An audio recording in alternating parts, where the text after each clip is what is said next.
வாழ்க்கையில ஒரு சில நேரம் வந்து ரொம்ப ஸ்லோவா போற மாரி இருக்கும் நம்ம லைஃப். எல்லாமே சிதறி போன மாதிரி, நம்ம கட்டி வச்சிருந்த நெறைய விஷயங்கள் எல்லாம் கண்ணு முன்னாடி காணாம போன மாதிரியெல்லாம் நமக்கு ஒரு நேரம் ஃபீல் ஆகும். ஸோ அந்த டைம் திரும்பி பார்க்கும்போது வாழ்க்கை ரொம்ப ட்ரையா இருக்கிற மாதிரியும், அ நம்ம வந்து ஏதோ தோத்து போயிட்ட மாதிரியான உணர்வுகள் எல்லாம் தோணும். ஸோ இதெல்லாம் நமக்கு ஏன் தோணுது? இந்த மாரி நேரத்தில வாழ்க்கை நமக்கு என்ன சொல்லுது? அப்படிங்கிறத நம்ம தெரிஞ்சுக்கலாம். நான் doctor Sivasankari, counselling psychologist. Registered bachelor practitioner மற்றும் ஆர்ஆர் ரீடர் லைஃப் சென்டர் ராஜபாளையத்துலேருந்து. இந்த ஒரு விஷயத்த நம்மளோட கிளையண்ட் ஒருத்தங்க ஒரு கொஷினா குடுத்து, எனக்கு லைஃபே வந்து ரொம்ப ட்ரையா போயிட்டுருக்கு. எல்லாமே சிதறி போன மாதிரி இருக்கு. இதுலேருந்து மீண்டு வருவதற்கு மலத்தீர்வுகள் இருக்கா? அப்படின்னு கேட்டிருந்தாங்க. ஸோ அவங்களுக்காக தான் இந்த ஒரு வீடியோ. இது மாரி உங்களுக்கும் நிறைய கேள்விகள் இருந்தது அப்படின்னா, இந்த வீடியோவ பார்த்துட்டு உங்களோட தனிப்பட்ட கேள்விகள மறக்காம கமெண்ட்ஸ்ல பதிவு பண்ணீங்க அப்படின்னா, அது தொடர்புடைய வீடியோவ நான் ஃபியூச்சர்ல பதிவேற்றம் பண்றேன். ஸோ லைஃபு ரொம்ப ஸ்லோவா போகுது. எல்லாமே சிதறி போன மாதிரி இருக்கு. ஒரு மாரி ட்ரையா ஆகுது.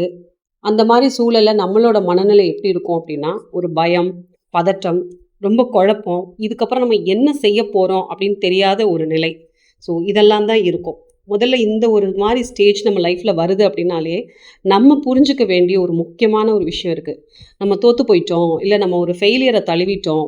நம்ம லைஃப் அவ்வளோதான், சாப்டர் முடிஞ்சுது அப்படின்னு நினைக்கிறதுக்கு பதிலா, நம்மளோட வாழ்க்கை என்ன சொல்ல வருது அப்படின்னா, இந்த இடத்துல நீங்க வந்து ஒரு பாஸ் எடுத்து, இப்படியே ஒரே மாரி போயிட்டுருக்கிற வாழ்க்கைய நீங்க இன்னும் அதிகப்படியா, இல்ல இன்னும் என்ரிச் பண்ற, இல்ல என்ஹான்ஸ் பண்ணக்கூடிய ஒரு லைஃப் ஸ்டைலா உங்க வாழ்க்கைய எடுத்துட்டு போணும் அப்படிங்கிறத தான் அந்த இடத்துல அது சொல்லுது. அதுக்கான அவகாசமா தான் அந்த பீரியட நம்ம எடுத்துக்கணும்.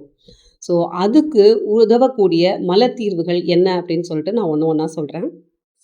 ஃபர்ஸ்ட்டு திங் வந்து நமக்கு ஏற்படக்கூடிய ஆங்ஸைட்டி. அந்த மாரி லைஃபே ஒரு மாரி சிதறி போன மாரி இருக்குது அப்படிங்கும்போது நமக்கு ஒரு ஆங்ஸைட்டி ஏற்படும். ஸோ ஸோ அந்த ஆங்ஸைட்டி பீரியட்ல நம்ம இருக்கும் பொழுது, ரெஸ்க்யூ ரெமெடி மாரி பெஸ்ட்டா நமக்கு சப்போர்ட் பண்ணக்கூடிய ரெமெடி எதுவுமே கிடையாது. அதுக்கப்புறம் நமக்கு வந்து ஒரு செல்ஃப் டவுட் ஏற்படுறதாகட்டும், இல்ல வந்து நம்ம இதெல்லாம் செஞ்சுருவோமா? இல்ல இந்த சூழலெல்லாம் நம்ம கடந்து வந்துருவோமா? அப்படின்னு நினைக்கிற இடத்துல, நமக்கு திடமான மனதைரியத்த குடுக்குறதுக்கு லார்ஜ் அப்படிங்கக்கூடிய மலர்தீர்வு சப்போர்ட் பண்ணும்.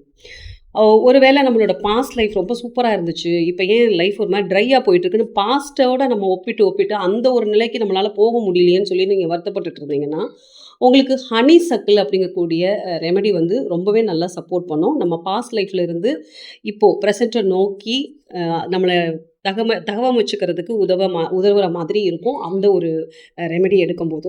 ஏன்னா இந்த ரெமெடி எடுக்கிறவங்க நெறைய பேர் சொல்லியிருக்காங்க. நான் எப்பயுமே பாஸ்ட்ட கம்பேர் பண்ணிட்டே இருப்பேன். அதில இருக்கிற ரிசல்ட் இப்ப இல்லன்னு நெனச்சுட்டே இருப்பேன். பட் நான் வந்து ஹனிசக்கிள் எடுத்ததுக்கப்புறம், இப்ப இந்த நிமிஷம் என்னால என்ன பெஸ்ட்டா செய்ய முடியும்? அப்படிங்கிறத வித்தவுட் எந்த கம்பேரிஷனும் இல்லாம நான் மூவ் ஆன் ஆயிருக்கேன் அப்படின்னு நெறைய பேர் சொல்லியிருக்கிறாங்க. ஸோ அந்த மாரி ஒரு அற்புதம் செய்யக்கூடிய ரெமெடி தான் உங்களுக்கு அந்த ஹனிசக்கிள் அப்படிங்கக்கூடிய ரெமெடி. ஒரு டீப்பான டிஸ்ட்ரெஸ் ஃபீல் இருந்துச்சு அப்படின்னா, அந்த இடத்துலேருந்து நமக்கு மீண்டு வருவதற்கும், மூவ் ஆன் ஆகுறதுக்கும் உதவக்கூடியது வந்து ஸ்வீட் செஸ்ட்நட் அப்படிங்கக்கூடிய ரெமெடி. இப்போ நான் சொல்லியிருக்கிறதெல்லாம் பார்த்தீங்க அப்படின்னா, இந்த மாரி பாஸ்ட்ல வந்து இப்போ ஜஸ்ட் நான் வந்து ஒரு ஸ்டக் ஆயிட்டேன் லைஃப்ல. லைஃப் ஒரு மாரி ட்ரையா போகுது. லைஃபே சிதறுன மாரி இருக்கு. வாழ்க்கையே முடிஞ்சிடுச்சோன்ற ஒரு ஃபீல் இருக்கு. இந்த மாதிரி மிக்ஸட் எமோஷன்ஸ்ல உங்கள்கிட்ட இருந்து வெளிப்படக்கூடியது ஒரு பயமாவோ, பதட்டமாவோ, இல்ல வந்து உங்களுடைய பாஸ்ட்ட வந்து நீங்க நினைக்கிறீங்க. இல்ல உங்களால முடியுமான்னு சொல்லி ஒரு செல்ஃப் டவுட் வருது. இப்படி தனித்தனி மனநிலைக்கும் தனித்தனி குறிப்பிட்ட மலர் தீர்வுகள் சொல்லியிருக்கேன்.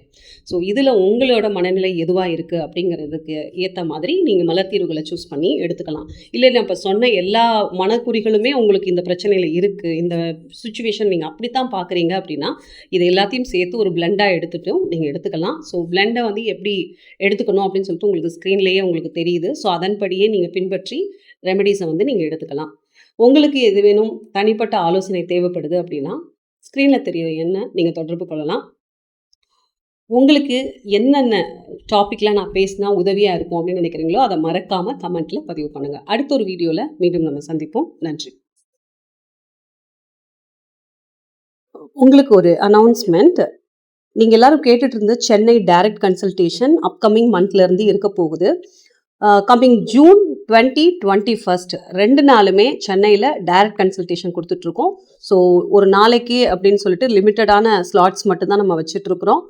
ஸோ புக்கிங் அடிப்படையில மட்டும் தான் உங்களோட ஸ்லாட்ஸ் வந்து கன்ஃபார்ம் ஆகும். அதனால உங்களுக்கு டைரக்ட் கன்சல்டேஷன் தேவைப்படும் பட்சத்தில, ஸ்க்ரீன்ல தெரியிற இதே எண்ண நீங்க தொடர்பு கொண்டு உங்களோட முன்பதிவுகள செஞ்சுக்கலாம்.